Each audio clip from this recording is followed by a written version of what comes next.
Արդեն արդյունքները ձեզ հայտնի կլինեն երևի կանխատեսելի էր, որ տանելը դրանից հետո ինչ քայլեր են, դուք ասիք սա բուն գործընթացը չի, բուն գործընթաց է երբ կամ կլինի թե չէ։ Ըստ կանոնակարգ օրենքի հաջորդ քայլը, եթե ԿՊ-ն բացասական եզրակացություն տա հանձնաժողովում, այս հարցը գնալու է ազգային ժողովի լիագումար նիստ, որտեղ քվեարկվելու է դրա օրակարգ մտնել, չմտնելու հարցը։ Ինչ պահանջում է կանոնակարգ օրենքը, դա էլ տեղի է ունենալու, այդ առաջին մասը։ Ինչ վերաբերվում է իմպիչմենտի գործընթացին։ Նախ իմպիչմենտի գործընթացը վաղուց է սկսված, պարզապես լսումները, որը այս գործընթացի մի մասն են, այս հայտարարության շուրջ լսումներն են։ Եվս մեկ կարևոր հանգրվան էր նախ այն փաստով, որ Հայաստան խմբակցությունը միացավ նախաձեռնությանը, երկրորդ տեսնելով, թե ինչ կոնսոլիդացիա էր առկա արտախորհրդարանական ուժերի եւ հասարակական միավորների կողմից, ուստի սա եւս մեկ ըստ պլանի նախատեսված միջոցառում է, շարունակում ենք մեր գործողությունները ըստ պլանի լսումը։ Պարոն Մամեդյանյան,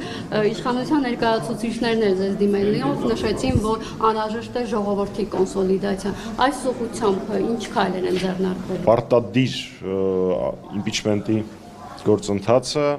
առանց ժողովրդի աջակցության, առանց լայն հասարակական զանգվածների, առանց փողոցային պայքարի հնարավոր չի։ Եվ դա իշխանության ներկայացուցիչները գիտեն, եւ եթե ուշադիր լսեիք, այդ հարցի մեջ վախը այդ իրողությունից նկատվում էր։ Այո, դա անբաժանելի եւ կարեւորագույն մասն է վարչապետին ամուսնություն հայտնելու եւ հենց այդպես էլ տեղի է ունենալու ԿՊ-ից պատգամավորների միացումը գործընթացը։ Իսկ ժողովրդին կան ԿՊ-ականներ ում հետ բանակցում եք եւ ովքեր գոնե ասել են, որտեղ օրինակ Հովիկ Աղազարյանը նախկին ԿՊ-ական ամենայն դեպս լուրեր կային, որ հաջողվել չի հաջողվել համոզել։ Ես լուրերը չեմ մեկնաբանի, ես Հովիկ Աղազարյանի ուղիղ հայտարարությունը կմեկնաբանեմ, որը ավարտվում էր, որ հնարավոր են քննարկումներ եւ այլն եւ այլն։ Դրանից ավել ոչ մի բան կարծում եմ մեկնաբանումներ չկան։ Մեկնաբանություններ չկան։ Ինչ վերաբերվում է ԿՊ-ականների հետ բանակցություններին կամ քննարկումներին, բնականաբար, նույնիսկ այն ժամանակ, երբ որ այդ ստորագրությունը այդ թղթի տակ լինի, շատ վտանգավոր է դա հանրայնացնել, այլ ուր մնաց բանակցային փուլում դա հանրայնացնել, որովհետև ոնց էր ասում Տիկին Ջուլհակյանը, ամենաժողովրդավար, Ամերիկայի Միացյալ Նահանգներից ավելի խոսքի ազատ երկրում, որտեղ կա 30-ից ավել քաղ բանտարկյալ,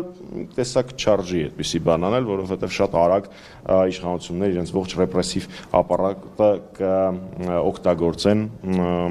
այդ ԿՊ-ականների ուղղությամբ։ Ինչ վերաբերում է ժողովրդի կմիանան, թե ոչ, այդ թվում նաև հիմա, ինչև այդ նիստի ժամանակ, մենք դա ենք անում, որովհետև մեր քաղաքացիները այն նրանք, ովքեր դեռևս խաբված են Փաշինյանի կողմից, պիտի տեսնեն, որ իրենց խաբել են, իրենց ասել են ձայն տվեք, կգնանք Շուշին հադրութը դեօկուպացնենք, բայց արդյունքում Արցախը հանձնային ու նորից չթվարկեմ, ամբողջ հայտարարության մեջ նշված։ Սա բարդ, ամենօրյա աշխատանք պարահանջող, բոլոր խողովակներով օգտագործմամբ, սկսած ձեր, այսինքն ԶԼՄ-ների խողովակը, վերջացրած անհատական հանդիպումներով եւ անհնազանդության ակցիաներով։ Այնպես որ այդ ողջ սպեկտրը օգտագործվելու է։ Գիտեք, այս հարցերը ես ձեզ չեմ թիրախավորում բացարձակ, խնդրում ճիշտ ընկալել։ Մանավանդ մի քիչ առաջ Տիկին Ջուլհակյանը թվարկում էր բոլոր անգամները, երբ մենք փորձել ենք իշխանապողություն իրագործել, դա մեզ հանդիմանանք չի, դա մեզ գովեստ է։ Մենք խոստացել ենք անել ամեն ինչ Փաշինյանին հեռացնելու համար, մենք ամեն ինչ անում ենք։ Եվ ես վարկյան անգամ չեմ ամաչում փորձերի համար։ Ես ափսոսում եմ, որ դրանք իրենց հիմնական նպատակին չեն հասել, բայց ես յուրաքանչյուր իմ հայրենակցին,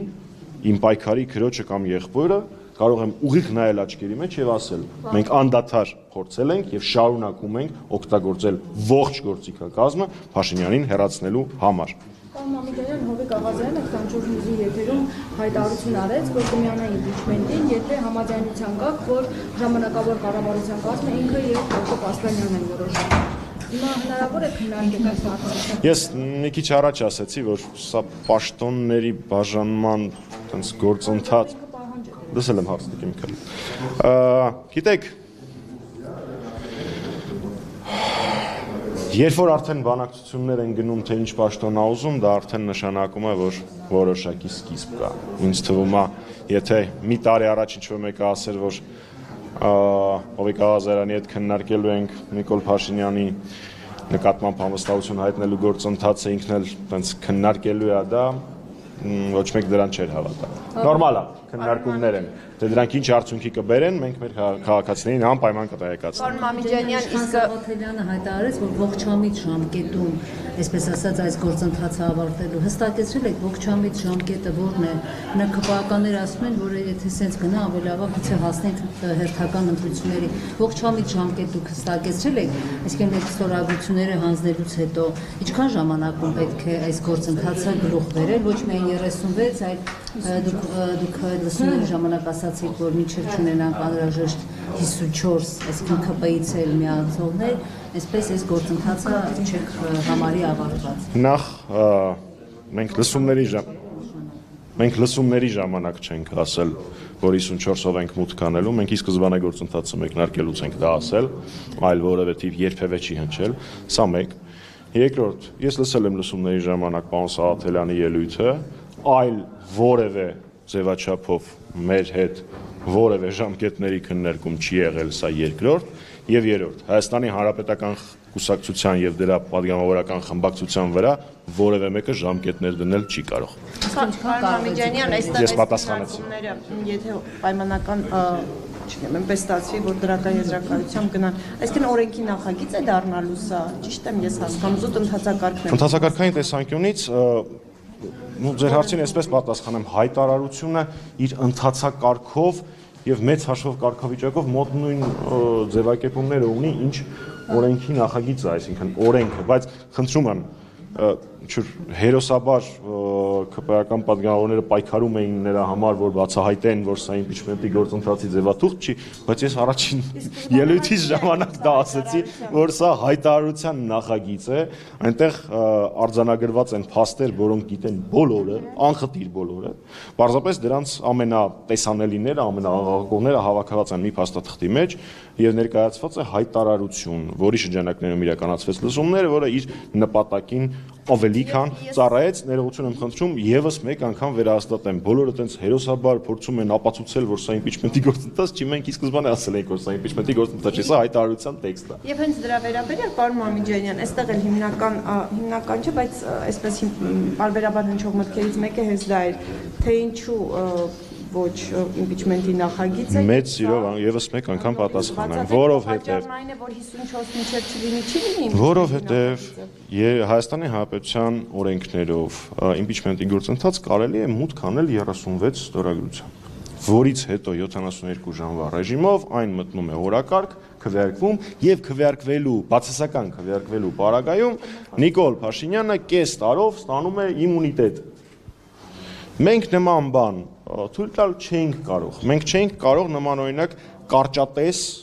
անհեռատես քայլ անել եւ մուտք անել 36 ստորագրությամբ մի փաստաթուղթ, այնտեղ էլ 72 ժամյա ռեժիմով նույնիսկ եթե արկա լինեին ՆՔՊ-ականները անհրաժեշտ թվով, որոնք միանալու են, իրենց նկատմամբ ռեպրեսիվ մեխանիզմը սկսելու էր աշխատել։ Ոչ, հարգելի գործընկերներ եւ քաղաքացիներ, մենք ընտրել ենք պարտվելու հավանականություն չենթադրող ճանապարհը, մինչև չլինի 54,